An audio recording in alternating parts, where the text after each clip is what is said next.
Hello, Archie Dunlop here with Talking Astrology with Archie on Friday, September the 29th, 2023.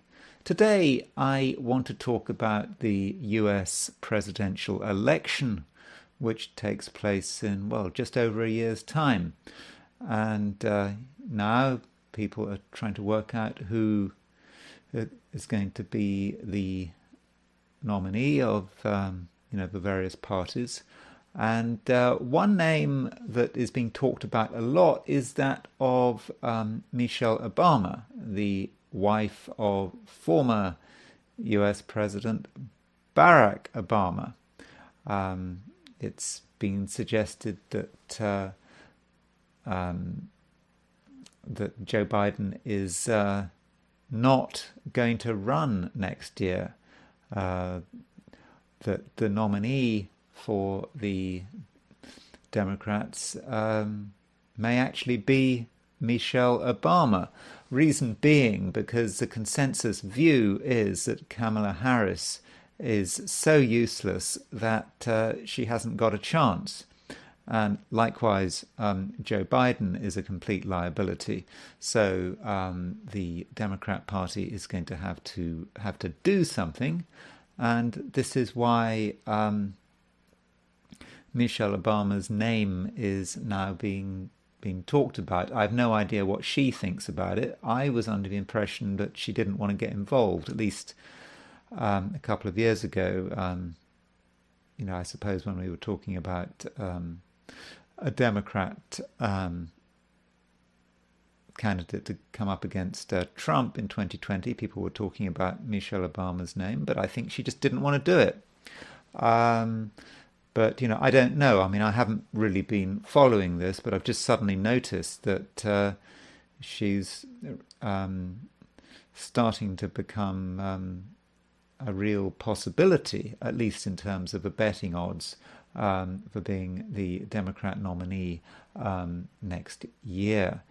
I also want to look at the horoscope of Barack Obama. Sorry, I should have said I'm certainly going to be looking at the horoscope of Michelle Obama. Don't have a time of birth for her, and that's a kind of real shame because without a time of birth, there really are limits to what I can say.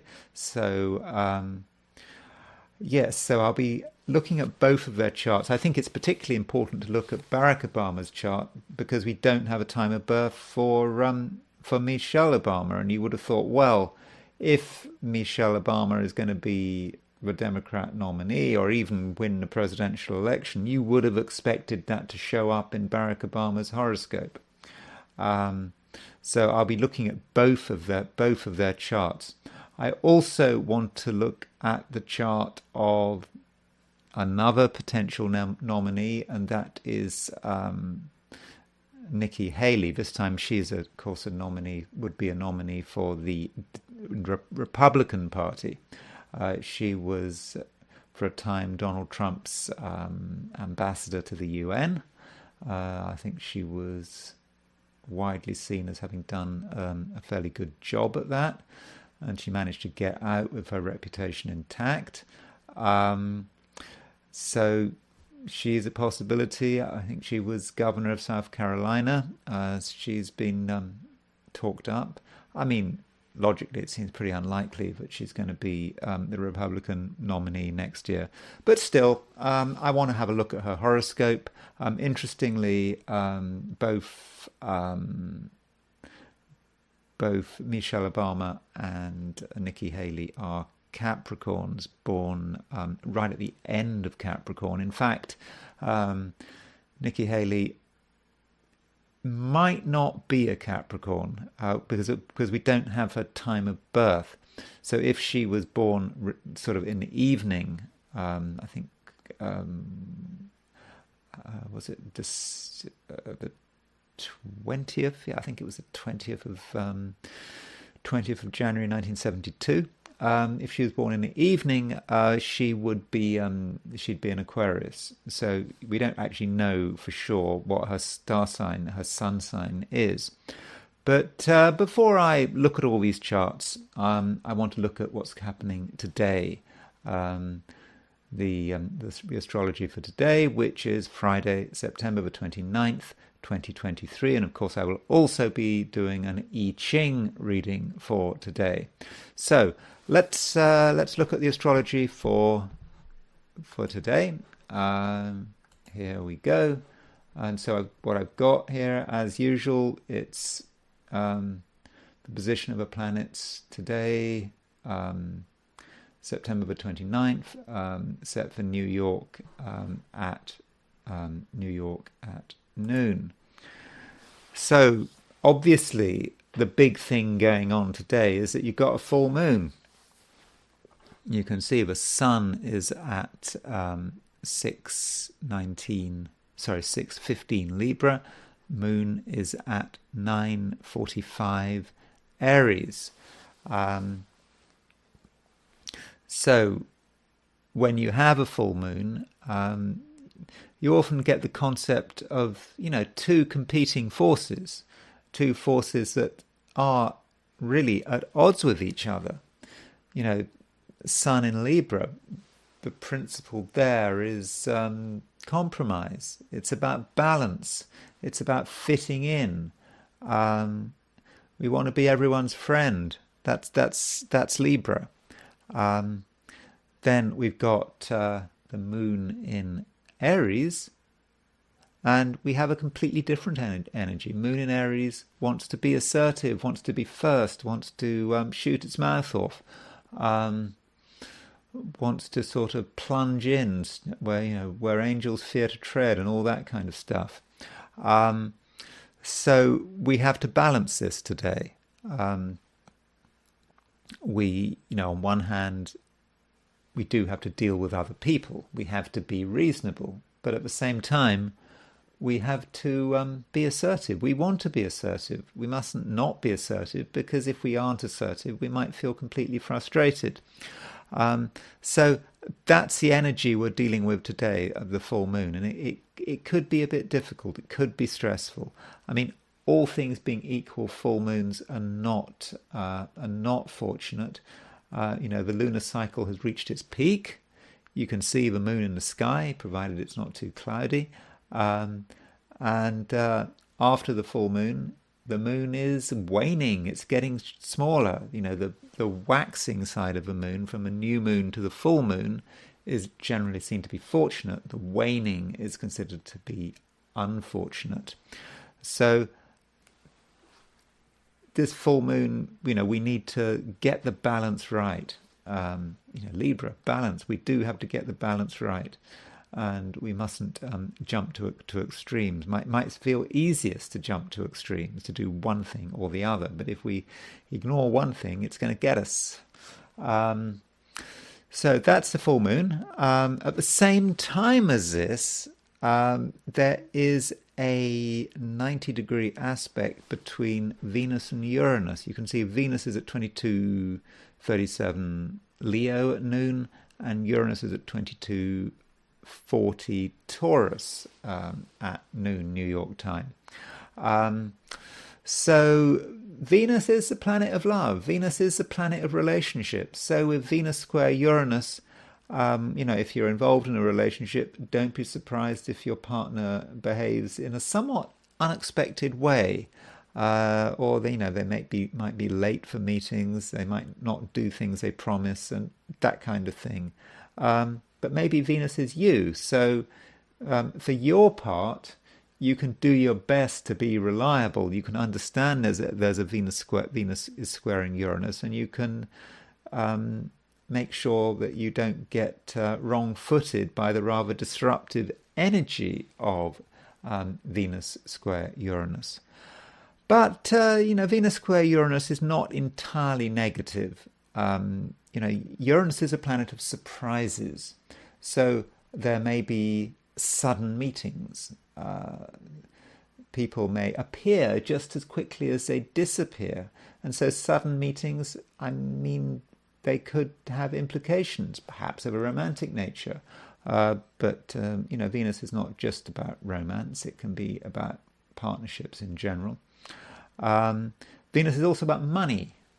So with Venus square Uranus, there may be a sudden expense, something you'd forgotten about, and suddenly you've got to pay out some money that you weren't expecting to pay out, either because of a genuinely unexpected event, or perhaps you'd forgotten that there was some bill that needed to be dealt with, and then suddenly you're reminded, and it's a bit of a shock. So that's Venus square Uranus. As far as the midpoints are concerned, possibly the most important midpoint is the Sun on the Mercury-Mars midpoint. I've already talked about this. Because Sun, Mercury, Mars are all moving forward approximately the same speed, this midpoint is just solidly in the air. It's just there all the time. And, you know, with Sun on a Mercury-Mars midpoint, we may be tempted to use cutting language. We're going to be quite argumentative, quite verbal. We'll certainly be able to argue. But is that a good thing? I mean, it really depends. But don't argue for the sake of arguing. And if we don't argue, then someone else is going to argue. You might be aware that people are talking loudly. People are wanting an argument. People are being very assertive with their speech. So that's certainly something you want to watch out for. Also, Mercury is on the Jupiter-Pluto midpoint. Mercury is about the mind. It's where it's thinking, where it's going. Jupiter-Pluto can be about the incredible desire for self-improvement. So some of us may feel we have to use our mind to improve ourselves. So now might actually be quite a good time to start some kind of course of study. It doesn't have to be formal, like sort of going to university or anything like that. It could be reading a book, watching videos on YouTube about how to do stuff. But there will be an urgency. We may feel that we really do need to study something, if we associate Mercury with study, and because we need to improve ourselves quickly. We haven't got time. We've got to do it right now. And I think that's absolutely healthy. What we don't want to do is, because Mercury is a planet of communication, be in too much of a hurry when dealing with other people. We may be so concerned about our own self-improvement that we forget about social niceties, and we say things, do things in our frantic desire to improve ourselves, which actually cause a lot of upset.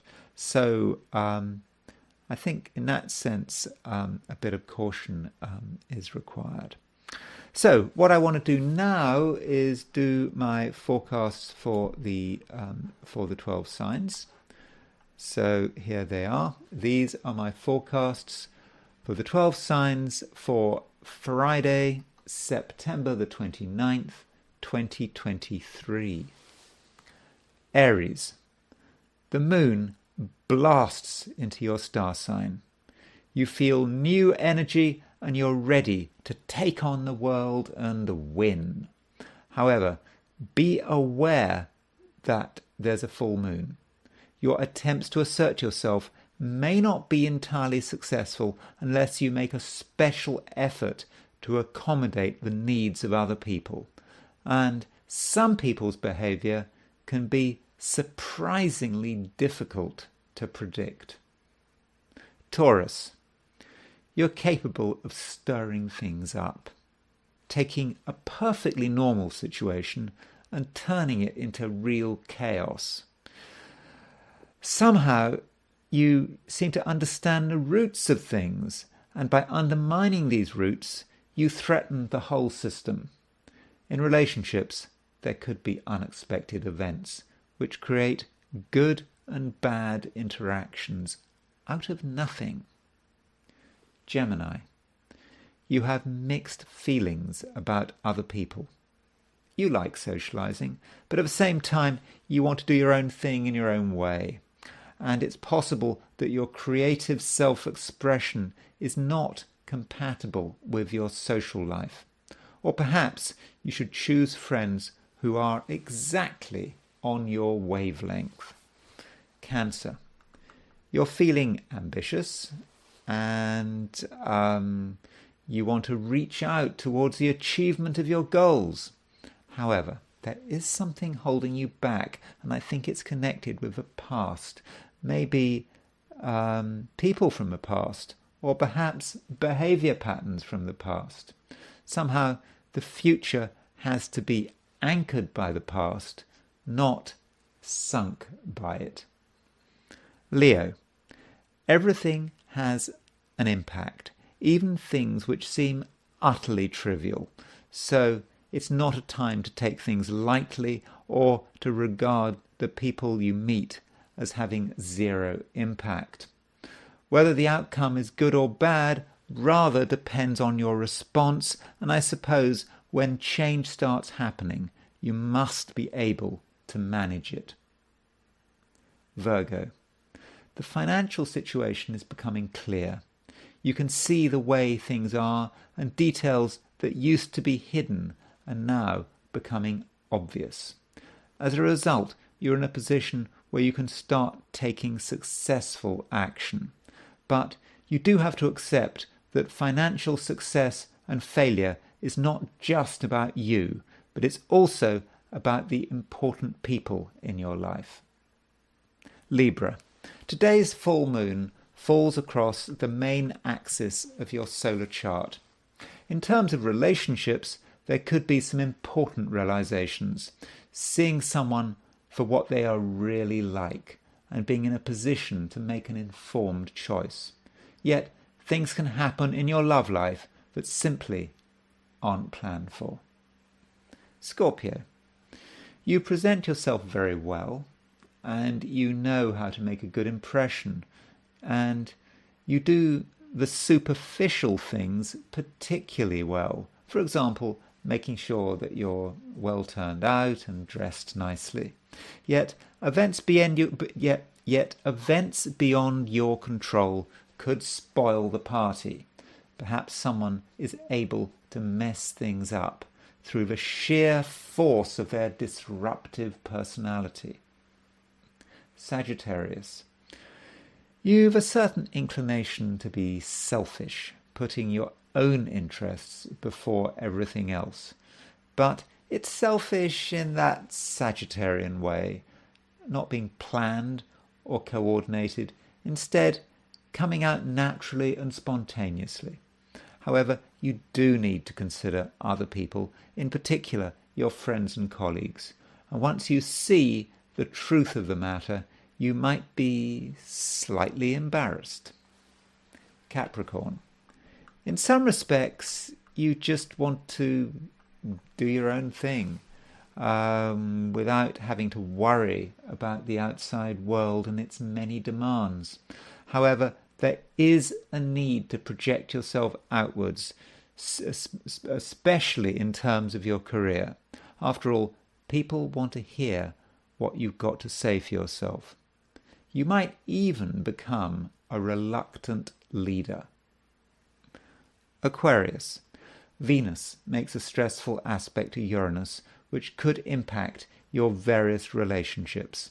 Certain people could be stubborn, and their refusal to consider alternatives may lead to a deadlock situation.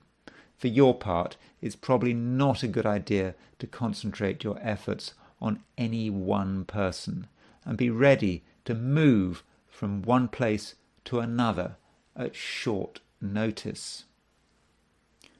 Pisces. You try to be flexible, but it doesn't seem to help. You have to keep making changes, and you could end up getting nowhere.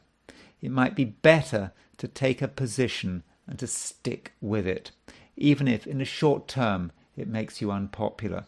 I think the longer you hold the position, the more you'll be respected.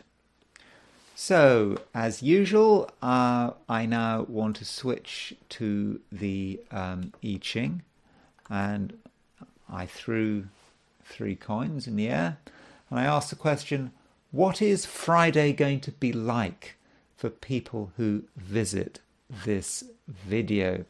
Now, the first hexagram I got was hexagram 28, preponderance of the great. This hexagram is about a heavyweight. You can see the heavyweight. Look at those 4 unbroken lines in the middle of the hexagram. And look at those handles, top and bottom. The handles are not really sufficient to pick this thing up. So we're dealing with a situation where we're trying to do something or accomplish something that is probably just too much for us. It just is not, we just haven't got what it takes to really move this thing. I mean, I'm not saying it can't be moved, but, preponderance of the great does suggest that we're dealing with a load of something, and it's certainly not going to shift easily. And I mean, this might be about responsibility. It might be about some task we've committed ourselves to. But whatever it is, it's just starting to be too much for us. And so we have to consider, well, what are we supposed to do? Now, the 5th line of this hexagram moves. And it's kind of suggesting what we're likely to do. We're likely to persist with it, but it's talking about a strange kind of activity. It's a kind of activity which kind of prolongs something, but in the end, whatever we're prolonging, it's not going to last. We can keep something going for a bit longer, but decay is in the air. I suppose, it's a bit like a cut flower, as opposed to a flower growing out of the ground. You can see the cut flower in a vase, and, it's looking very beautiful. But it's the end. I mean, that flower is doomed. It's not going to last forever. It's so much about surface appearances, whereas deep down, something is fundamentally in the process of decay. So, in terms of this big task we've got, we may resolve this by creating something which might look nice, but we know it's not going to last. That's what this line is telling us. And this hexagram 28, preponderance of the great, it shifts to hexagram number 32, duration. I mean, this is kind of more of the same.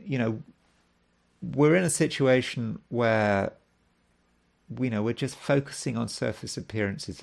Fundamentally, this situation cannot last. Fundamentally, it's doomed. It's got to decline at some stage. But duration gives it that extra power. It gives it that extra staying power. So we've got to make something last for as long as we can. Now, this could be anything. I mean, it might be a household appliance.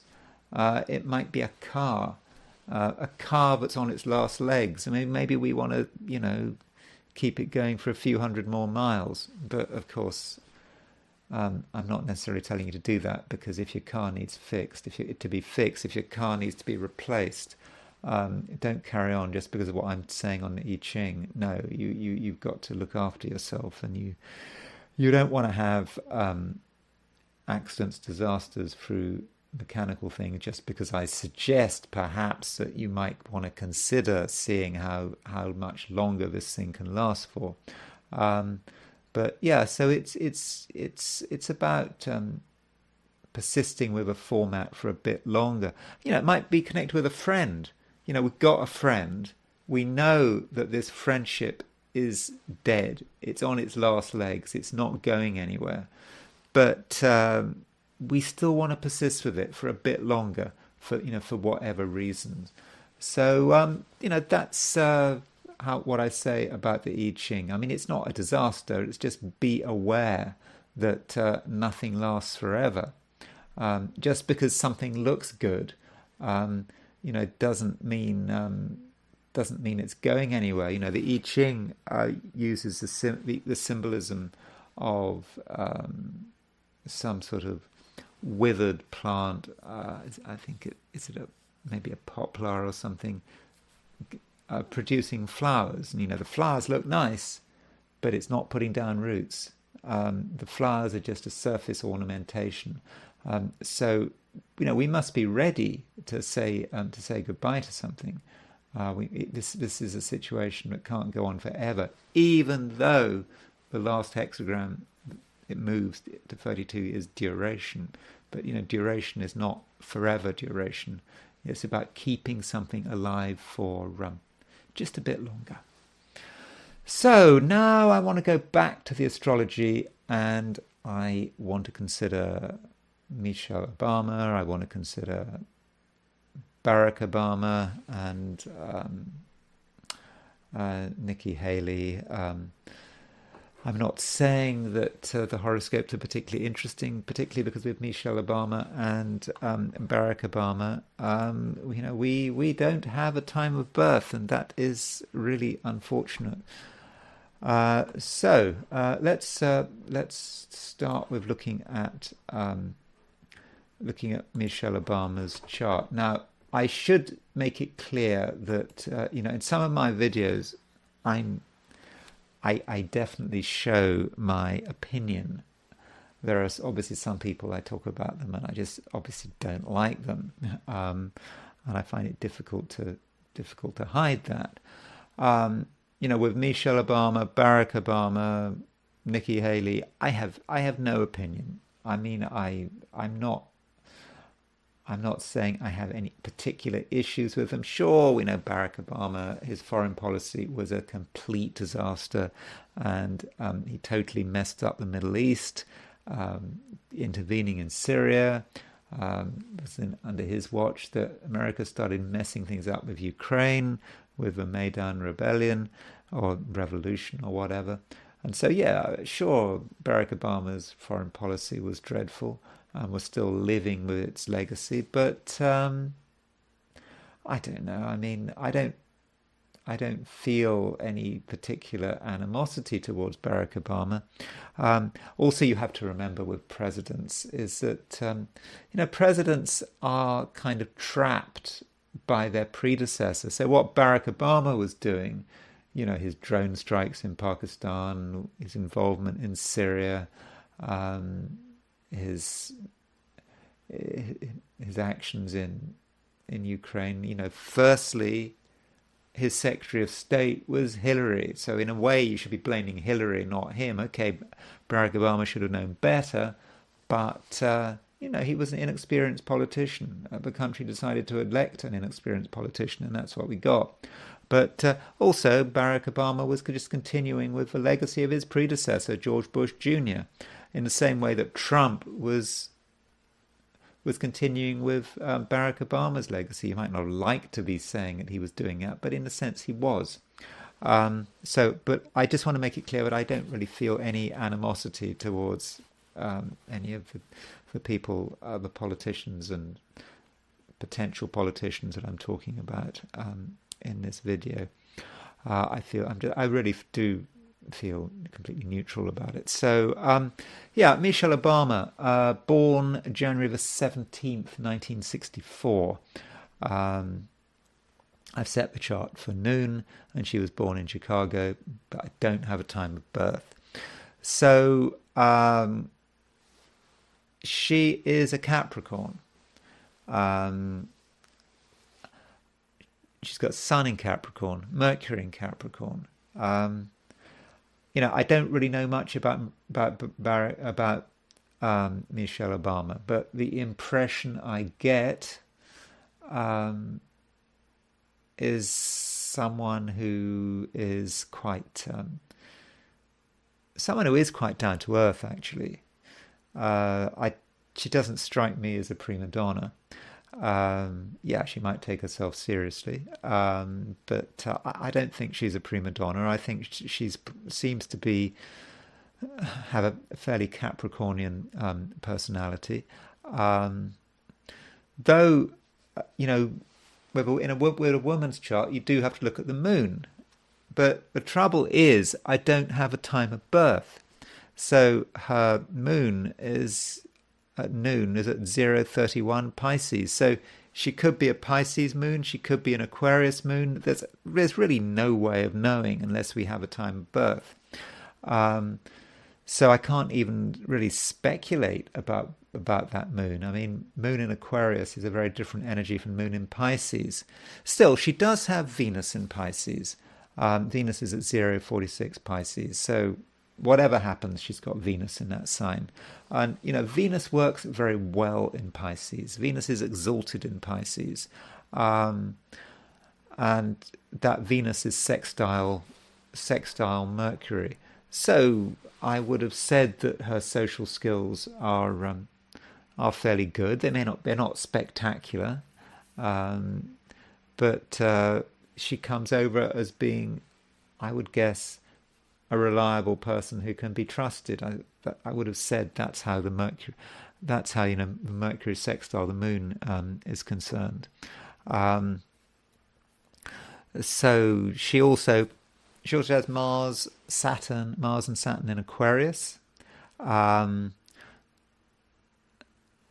capable of being objective. Although she's got Venus in Pisces and perhaps Moon in Pisces, I think she is capable of a certain amount of detachment, which I think is probably pretty useful. So, I mean, those are the main features about her chart. I don't feel particularly excited by her chart because I don't have her time of birth. I mean, that really messes things. It does mess things up. We might want to consider, though, how Michelle Obama is going to relate to the United States of America. So if indeed she does attempt to become the Democrat nominee, how does she relate to America? I mean, I think that is an important point. So here is the American chart, Sagittarius rising, and on the outer wheel we've got Michelle Obama's planets.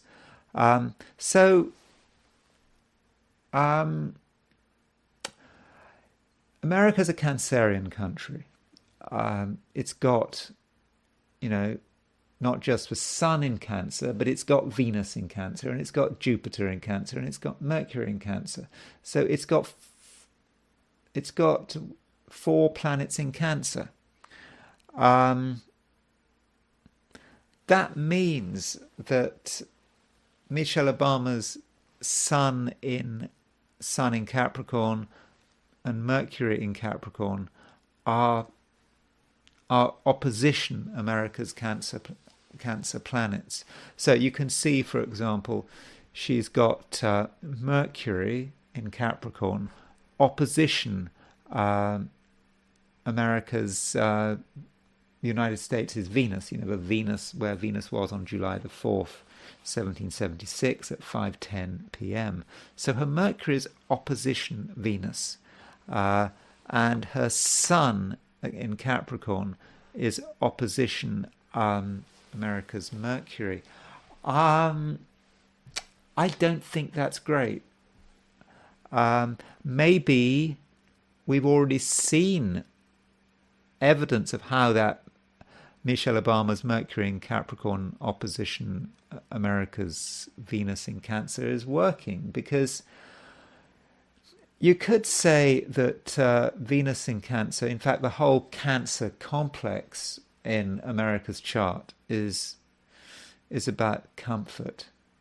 It's about people's boundaries. People love their boundaries in America. In America, everyone is defending their little piece of dirt, and property owners' rights are important. And people, as being a Cancerian country, people want to be able to do their own thing in their own homes, and they want to be able to bring up their family how they want, and they want to be able to feed their family how they want. Now, if I remember rightly, Michelle Obama, while she was First Lady, she was, I believe, lecturing America, particularly American families, on how they should feed their children. Have I got that right? There was some issue with food. I should have looked it up before this video, but she was, arguably being a bit patronizing with the American people, telling them what to eat, what not to eat, what to feed their children, and all this kind of stuff. And that's her Mercury in Capricorn, trying to be sensible. And there's Venus, Jupiter in Cancer, which Mercury is opposition. Venus in Jupiter, you could, if you wanted to be unkind, I suppose you could link Venus, Jupiter with obesity, overeating, that kind of thing. Eating. I'm not saying eating the wrong stuff. I wouldn't have said that from Cancer, but her Mercury was interfering in people's feeding habits, and it seems that a lot of Americans didn't appreciate that. From my own perspective, what do I think? Well, yeah, I think she's quite right to tell people what to eat. I don't mind that kind of interference, but that's just me. But I think that might be how the Mercury opposition is working. And then her Sun is opposition America's Mercury. So again, the way she comes across may not entirely sort of come together with the American people. Looking at that opposition, between with Cancer to Cancer Capricorn, that suggests to me that that she might struggle. That is my view. And look at her Jupiter. Now, Michelle Obama only has one planet in a fire sign. I mean, one traditional planet in a fire sign, and that's Jupiter in Aries. And her Jupiter in Aries is opposition America's Saturn in Libra. So there's something. There's just something about Michelle Obama's vision, Jupiter in Aries, which clashes with America's Saturn in Libra. That's America's boundaries. It's uncomfortable, and there may be pushback when she as candidate, when she starts to show her vision. There may be people when she's got. I mean, that's what she's got to do at some stage. If you want to be a successful candidate, you've got to have a vision. And Jupiter in Aries is that vision, and it's Jupiter in Aries, so it's a vision that's pushed with some strength, which she'll have to do if she were to become the Democrat candidate next year. One final thing I want to say about her natal chart is her Uranus at 13 Virgo. Sorry, Pluto at 13-14 Virgo. It's square America's ascendant. So I suppose she's a sort of representative of a particular generation. I suppose people off the top of my head born between, Pluto and Virgo would be people born sort of late 50s through to around 1970. But she's a real representative in some ways of that Pluto and Virgo generation. Squaring America's, United States' ascendant. Maybe that just goes back to food. I've often sort of wondered what Pluto in Virgo really means. I've got Pluto in Virgo. And maybe for some people with Pluto and Virgo, it is about diet. Virgo is about changing Pluto and Virgo is about changing one's diet, and it's square America's ascendant. So I'm thinking, if she were to be the Democrat candidate, I'm thinking people will drag out this diet thing, just bring it out. I mean, it seems a stupid thing to attack her for, but she might be accused of being a super patronizing person, someone who trying to interfere with America's, daily routines, their eating habits, and people don't like to have their eating habits interfered with, particularly if they're Americans. Americans maybe are like dogs with food aggression. She's like America as a dog. She's into trying to take their bone away. That makes them mad. So that's her natal chart. As far as Barack Obama, her husband, is concerned, Barack Obama. Just quickly wanted to look at the connection between the two. What's brought them together? Synastry, by the way, is a big thing in astrology. People try to connect horoscopes together. They say, well, this person's Venus is square the other person's Mars, and isn't it wonderful, and whatever. I have a theory that if you want a successful relationship, a lasting relationship, you want as few connections as possible between the two charts, because where there's a connection, there's a possibility for a clash. So Barack Obama, we do have a time of birth. Of course we have a time of birth because we had so much fuss about his birth certificate, 7:24 p.m. August 4th, 1961 in Honolulu. So that is when he was born. And for myself, I am not into conspiracy theories about Barack Obama's birth certificate. I hope I don't lose any subscribers for saying that. So what I want to do is compare Michelle Obama's with her husband, and so there's Michelle Obama's chart, and we will put Barack Obama in the middle, Michelle Obama on the outside, and there's a comparison chart.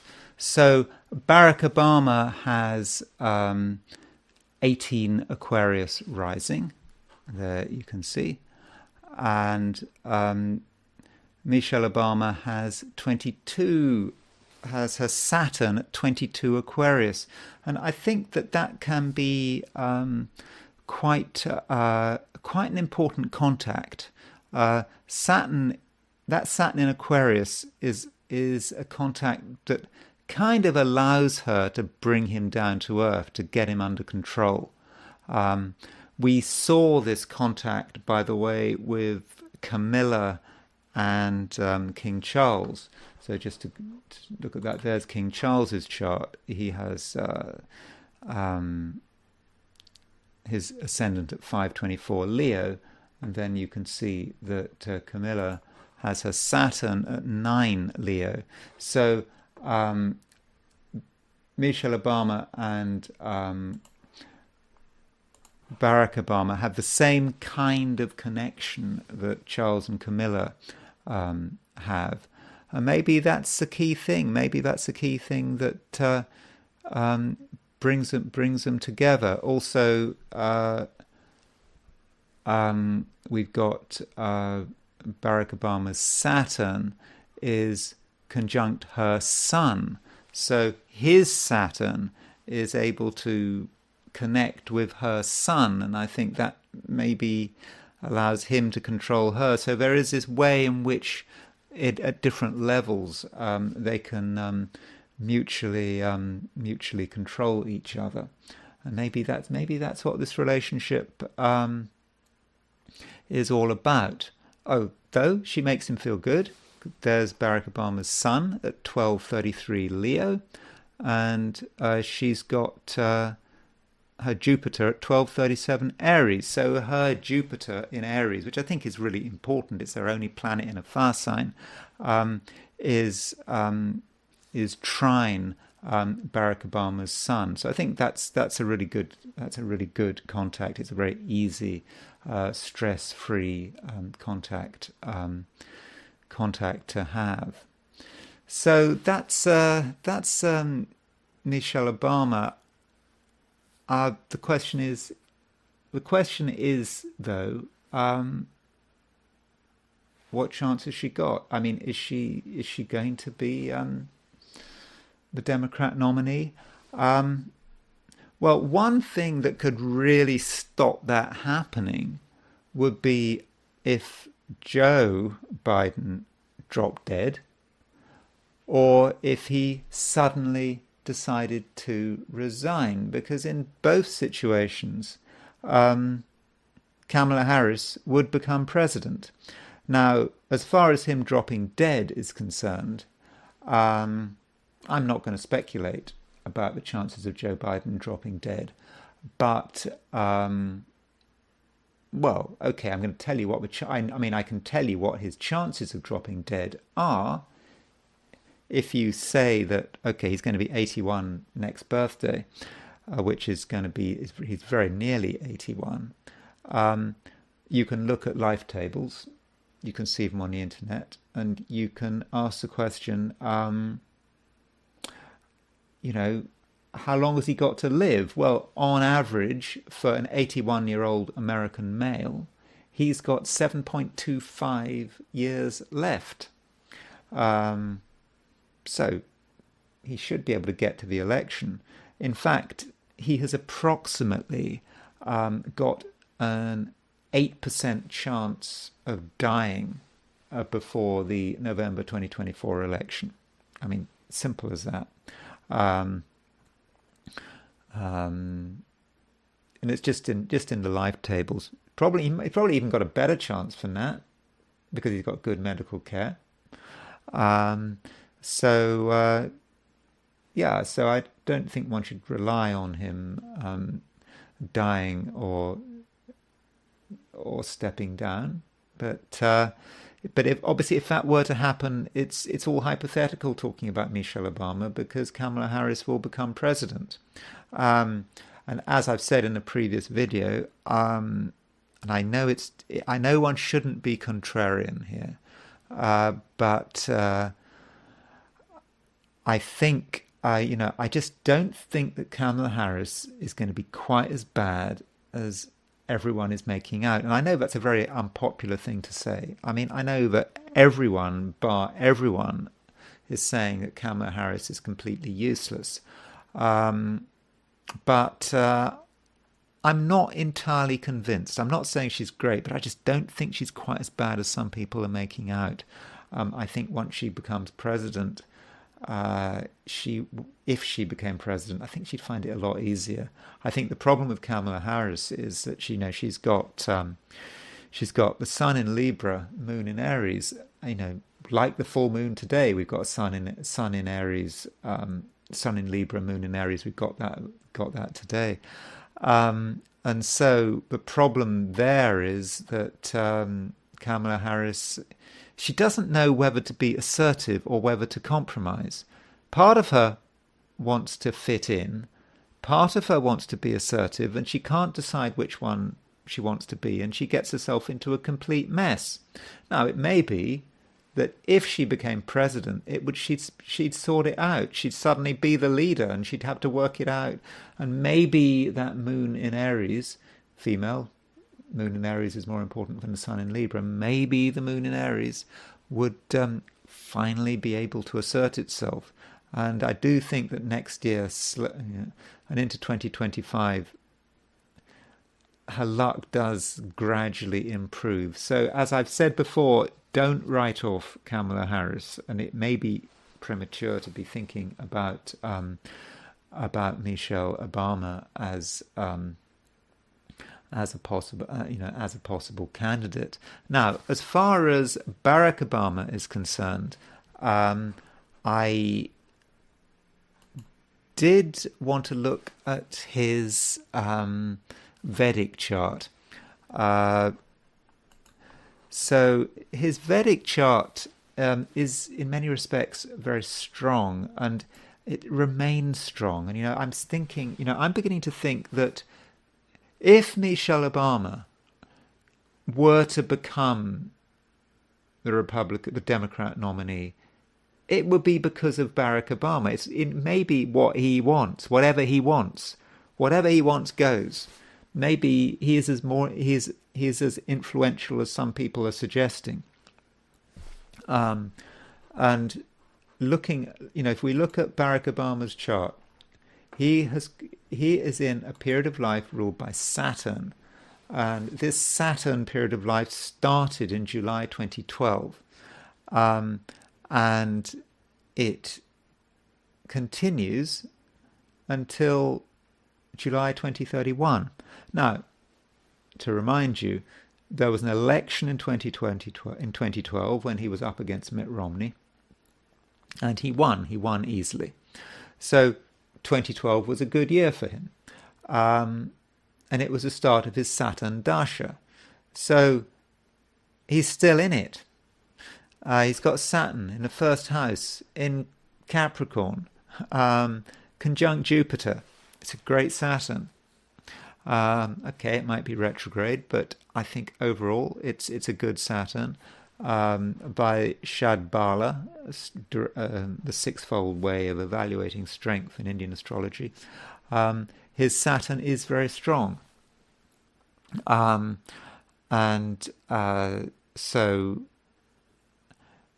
his influence persists, I would guess. I mean, we don't know for sure to what extent he's throwing his influence around, but I think it's probably the kind of influence that could push his wife into the limelight, if that's what she wants. I mean, that may not be what she wants.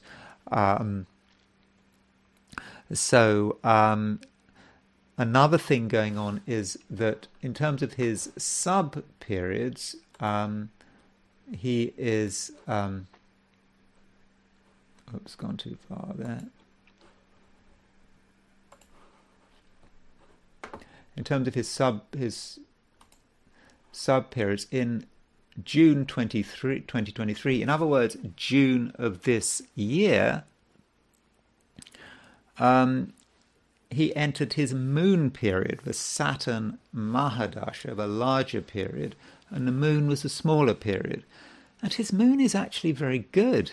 His moon is at 10 degrees Taurus. Now, in Indian astrology, the moon has its degree of maximum exaltation at 3 degrees Taurus. So his moon is only 7 degrees past its degree of maximum exaltation. And so that gives the moon strength. The moon is also in the 5th house. It's the 5th house is the house of Purva Punya, past life credit. All that stuff coming potentially from previous incarnations, if you believe that kind of stuff, if you believe that is helping him, and the moon is in the 5th house from Saturn. So this is Michelle Obama's husband. So he remains in a strong position, and the moon, well placed, is ruler of Barack Obama's 7th house, which is the spouse. So, arguably, she is the moon, and she is well placed. And this period of the sun-moon period persists until January the 26th, 2025, which would be after the 2024 election, around the time of the inauguration of the new president. So I think if we want to try to come up with an astrological reason for arguing that Michelle Obama is is going to be is going to be a nominee, or could be a successful nominee, you have to look at Barack Obama's chart. And you know, I have a hunch. I mean, I'm not using astrology. I have a hunch that if you had a presidential debate with Donald Trump and Michelle Obama, I think that would be interesting. I have a hunch. I don't know. I have a hunch Trump might be in trouble with that debate. I mean, he can deal with most people, but I don't know. I mean, I'm not using astrology there. I should stick to the astrology, shouldn't I? So that's my thought. My thought is basically, if Barack Obama wants his wife to be the nominee, and if she wants to be the nominee, with his Indian chart continuing to remain strong, I think he can probably get his way. I mean, that's basically how I see it. So I want to go back to Western astrology, and I just want to finish with the chart of Nikki Haley. You know, logically, I don't think she's got a chance of being a candidate, but at least being the main nominee. I mean, who knows with the vice president? But let's just have a look at Nikki Haley's chart. So, as I said, she was governor of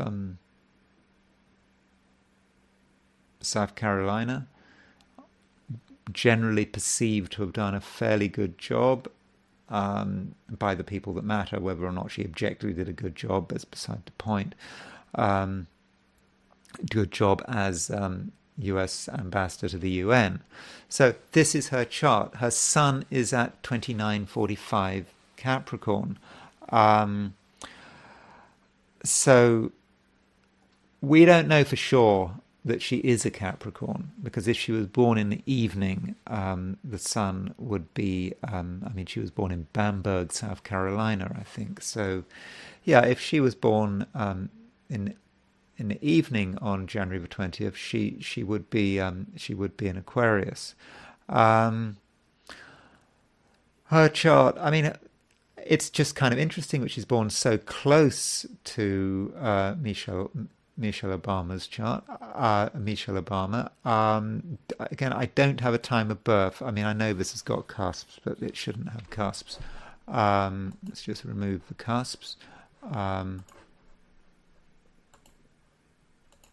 Because we don't have cusps there.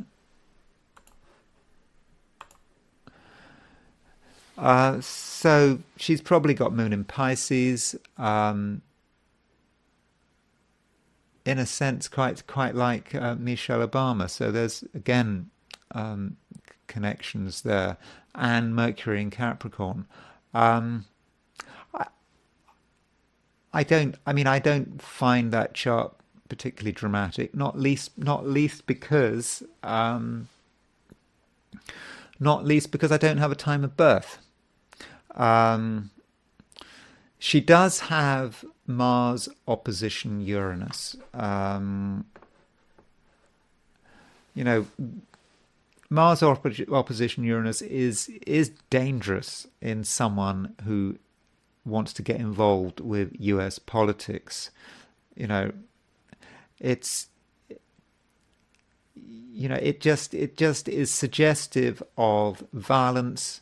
It's suggestive of wars.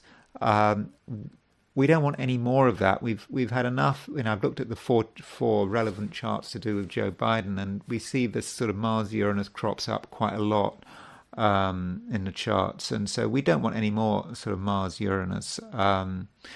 And so, I mean, I'm not saying I don't think she is a desirable person to have as president of the United States. I think this is a kind of person that could get America involved in more conflicts it doesn't need to be in.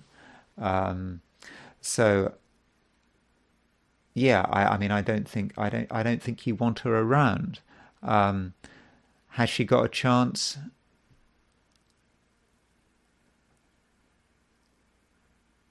I suspect she probably hasn't. I mean, like Michelle Obama, she's got Jupiter in a fire sign, but I suspect not. She's got Pluto problems. Pluto's doing all sorts of stuff to her. You notice how she's got the Sun at 29:45 Capricorn. If we look at the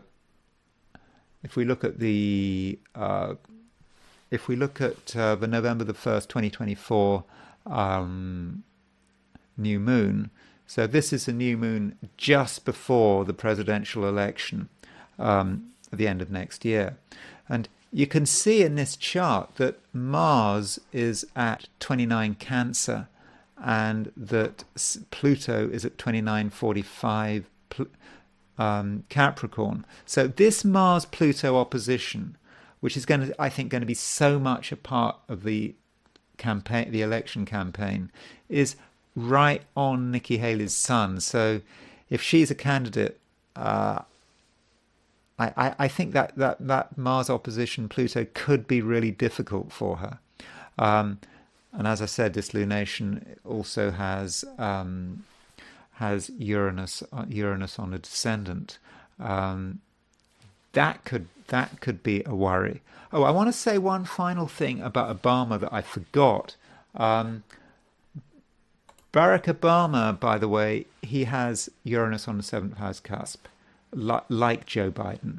And I think this is reflected by the fact that Barack Obama's time as president, from a foreign policy perspective, was a disaster because of, particularly in terms of the Middle East and Ukraine. And I think that's perhaps his Uranus in the 7th, causing so much chaos.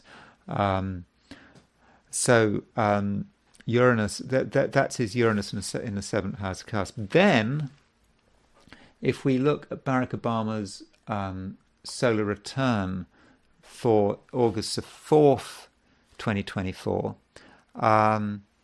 this is a really interesting solar return because he's got Uranus on the ascendant, and there's a new moon exactly on his IC. So that says that's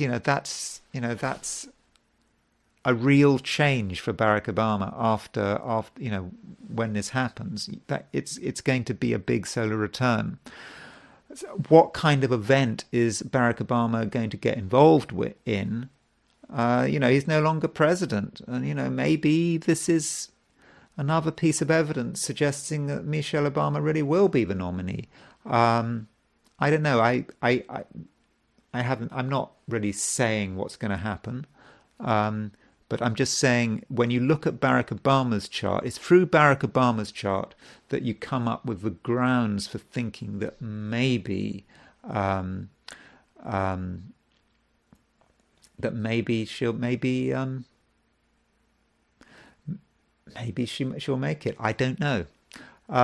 Anyway, that's all I'm going to say for today. I've probably gone on for far too long.